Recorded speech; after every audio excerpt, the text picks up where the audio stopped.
Kita beralih ke informasi selanjutnya, Tribuners. Musisi Ardhito Pramono diamankan polisi di rumahnya di Jakarta Timur pada Rabu 12 Januari dini hari. Ia kemudian menjalani pemeriksaan di Polres Metro Jakarta Barat. Sepanjang jalan menuju ruang pemeriksaan, Ardhito tampak hanya tertunduk lesu. Untuk detail informasinya akan disampaikan langsung oleh rekan jurnalis Tribun Jakarta, Satrio Sarwo, yang kini sudah terhubung bersama kami. Halo Satrio. Halo.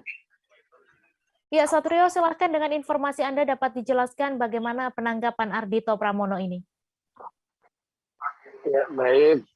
Jadi artis atau aktor film layar lebar sekaligus dengan musisi Ardhito Pramono ini ditangkap di kawasan Durensawit, Jakarta Timur terkait dengan kasus penyalahgunaan narkoba jenis ganja.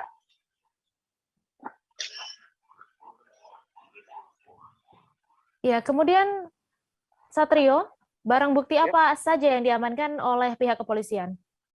Ya, menurut dari Kapolres Metro Jakarta Barat, Kombes Pol Adi Wibowo, bahwa pihak kepolisian mengamankan barang bukti berupa ganja. Tetapi memang untuk berat dari ganja itu sendiri belum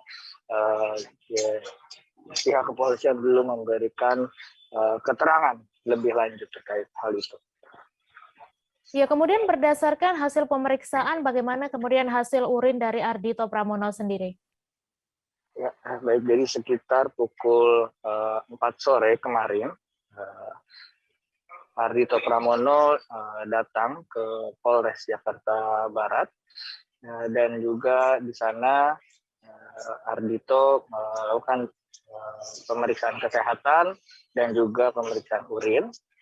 Ketika hasilnya menurut Kapolres Metro Jakarta Barat bahwa hasil tes urin dari Ardhito memang betul bahwa Ardhito positif ganja, seperti itu. Baik, terima kasih Satrio atas laporan Anda, dan Tribuners, wartawan kami juga telah menghimpun keterangan dari Kapolres Metro Jakarta Barat. Berikut tayangan yang untuk Anda. Ya, memang benar, kita melakukan penangkapan, kita mengamankan salah satu public figure inisial AP yang bersangkutan adalah seorang musisi, orang bintang film. Tadi malam kita amankan di rumahnya di Bilangan Durensawit, Jakarta Timur, yang merupakan pengembangan dari wilayah Jakarta Barat, dan padanya memang kita temukan barang bukti berupa ganja. Saat ini yang bersangkutan sudah dilakukan pemeriksaan kesehatan. Jadi rekan-rekan, saya cuma sebatas itu yang bisa saya sampaikan. Nanti akan dirilis lengkap oleh Bapak Kabid Humas.